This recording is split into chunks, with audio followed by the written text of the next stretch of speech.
I would like to introduce my friend Harley Goldberg, the chair of the Foundation for Self-Leadership. Harley. Good morning, welcome all of you. And we'd just like to take a few moments to introduce you to the activities of the Foundation for Self-Leadership. The foundation was created as an independent, not-for-profit foundation that works on behalf of the community of the IFS world, as well as in collaboration with CSL, in order to develop the opportunities for the expansion of IFS in the world. And we work in specifically the areas of the development of research for IFS and access to and scholarship for training, particularly in marginalized communities, excuse me, as well as advocacy within and beyond the realm of psychotherapy. The board members are here today in appreciation of being relatively brief. We'll not ask everyone to stand or come up, but I would like to actually acknowledge that the work of the foundation is a labor of love and is a continuous effort where we are opening and then developing the support for how we move forward in building the structures and integrating the activities of the foundation's support for IFS. And we reach out to you as our community to bring forward the ideas and thoughts as we work on your behalf to develop the structures to deliver furthering the opportunities for IFS in the world. Also, I just want to take a moment to acknowledge that the board couldn't function without the staff that supports us, and so I do want to, as John did a moment ago, take a moment to appreciate Michelle Glass and Michelle Bruce and Mary Mitrovich.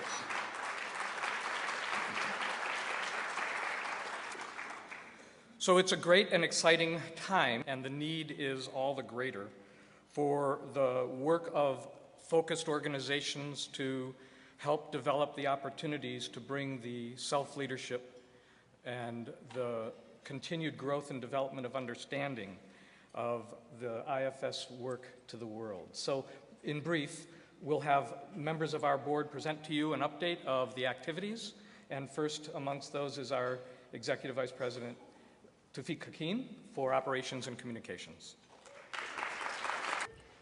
Good morning. It's very nice to be here. I know that this week and for the next 4 years, some of us are going to use each other as a support group. But there's much more than that, obviously, and I'm sure we'll hear from Dick about how these times call upon us all to tap our inner wisdom and the perspective and the quality of self-leadership.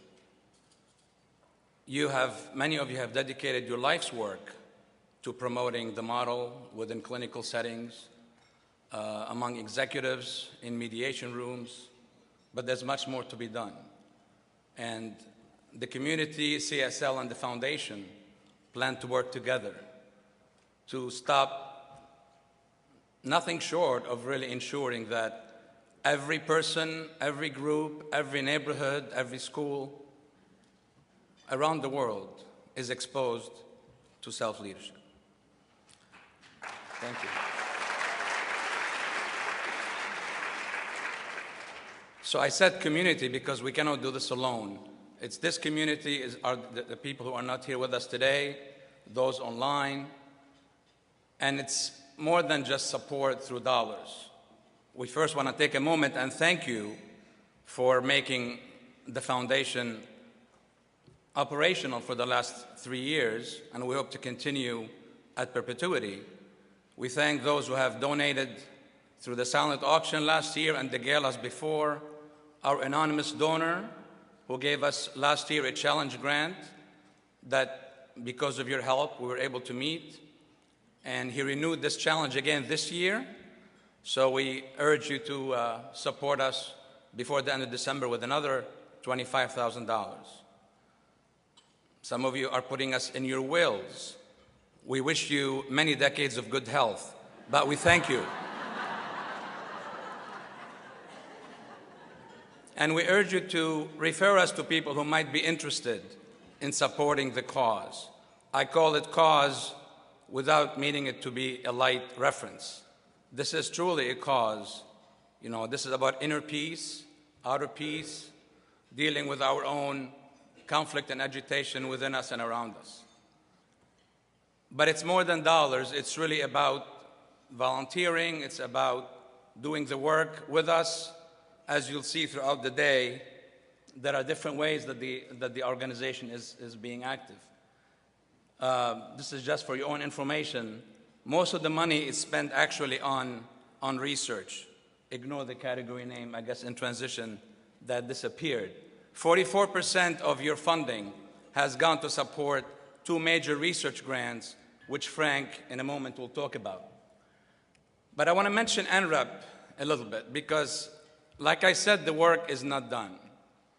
And last year, you may remember that on this stage, we announced and celebrated together the fact that IFS therapy is now recognized by the U.S. Substance Abuse and Mental Health Service Administration as an evidence-based practice.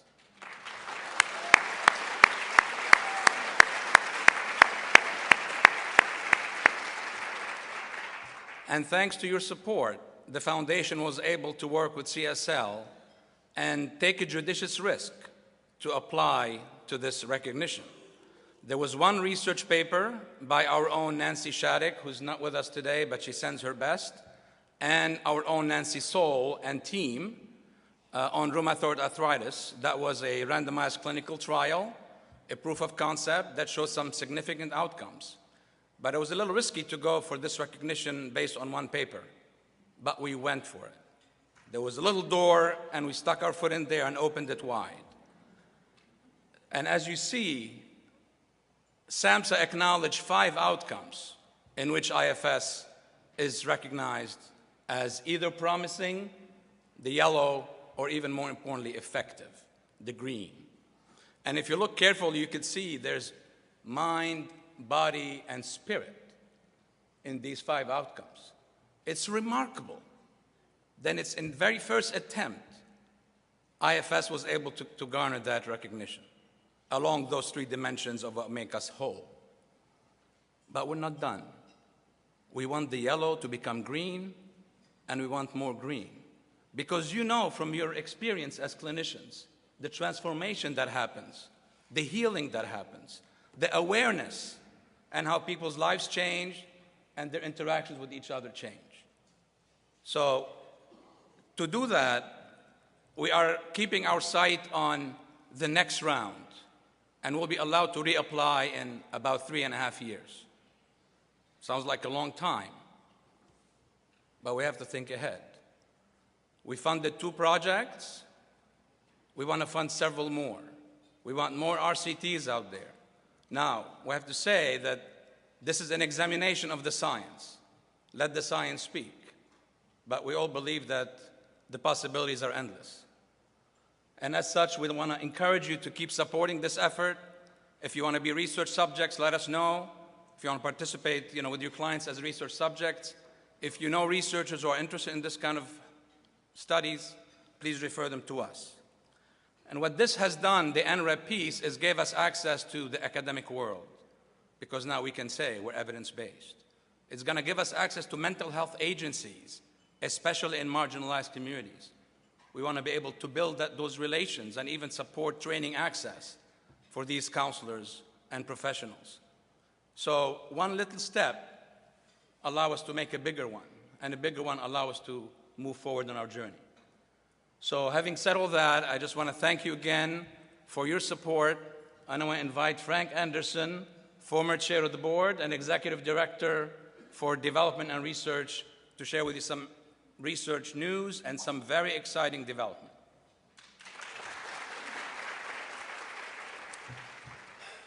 Good morning. There is nothing like the healing effects of community and connection. This is a really wonderful place to be in a time like this. So I'm just thrilled to be amongst us all. 4 years ago, Bessel van der Kolk stood up here and said to all of us, if you guys want to prove this stuff, go ahead and do it. For those of you that were here and remember him say that, well, we did.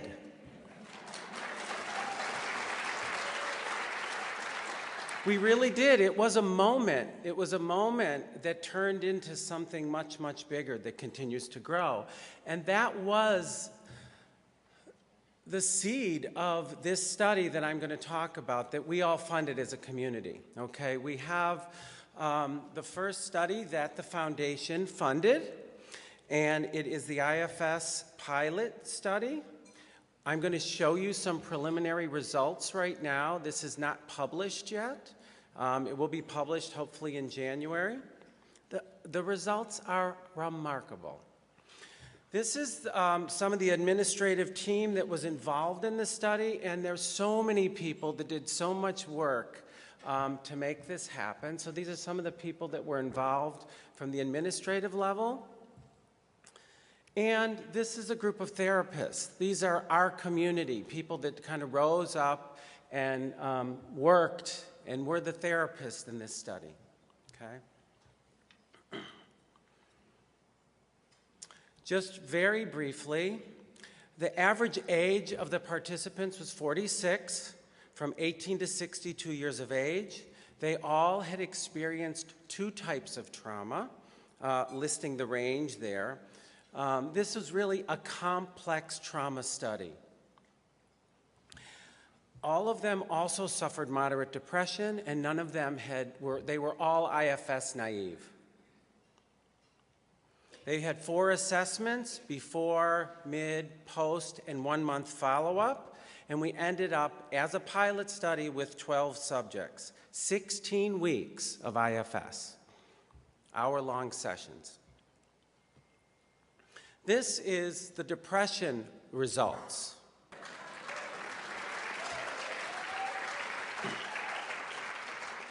The mean average score went from 22 to 7.3. Here are the PTSD results.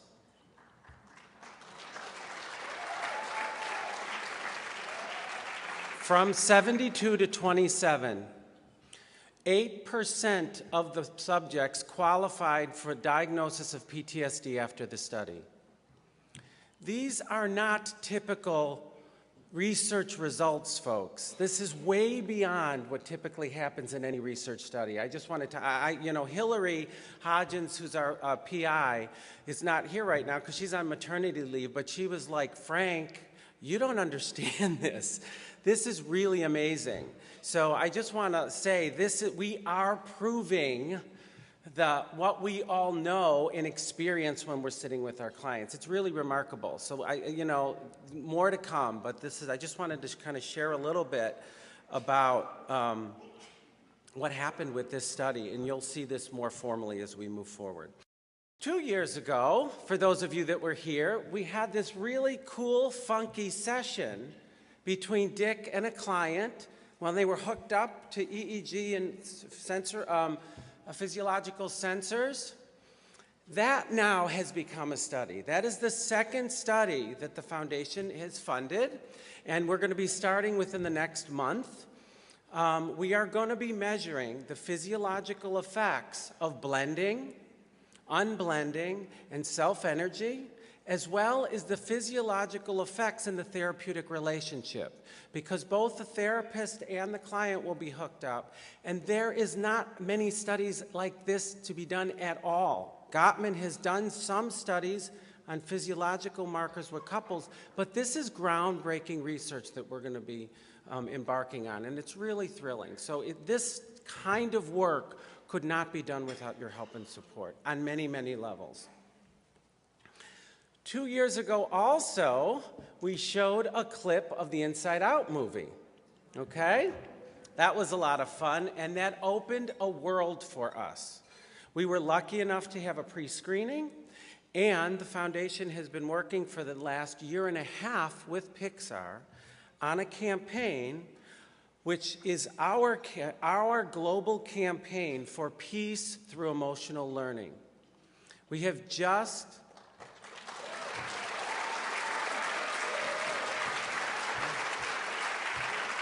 I want to talk about the energy running through my body right now, honestly. I mean, it's amazing what we're able to accomplish. It's really, really wonderful.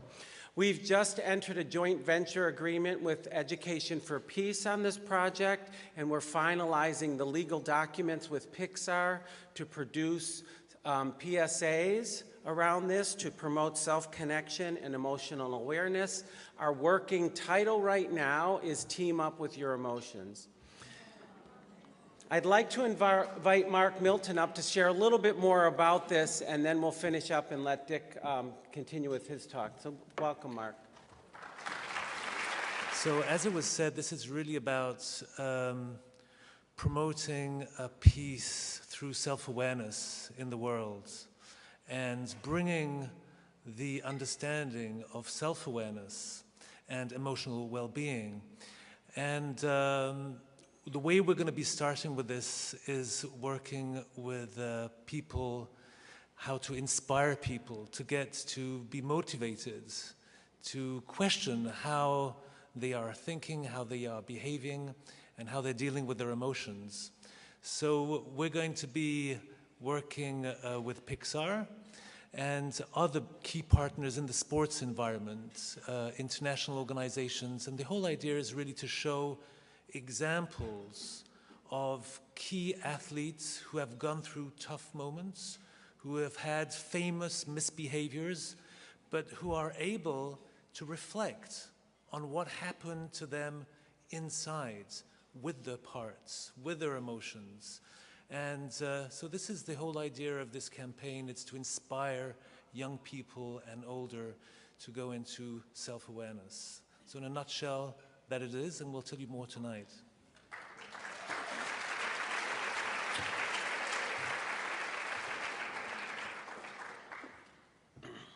As you've heard us say over and over again, this is a labor of love, and it is not just the board, it's so many people that have volunteered in this foundation that have really given so much of their time and effort for this cause.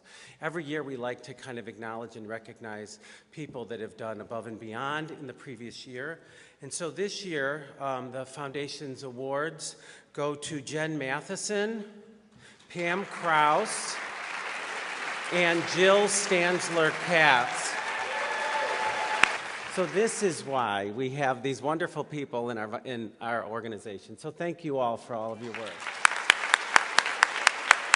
So you can have a sense now of the excitement and the love, the labor of love that is the work of the foundation. And we encourage you to come share with us what your ideas are and keep seeding the further growth and development of the efforts we have. You'll see the website at the bottom of the list here so that you can contact us through that way or contacting any of the foundation board members to help get connected and get involved in the work that we're doing. So with no further ado, I would like to turn the conference back over to our own beloved Dr. Richard Schwartz.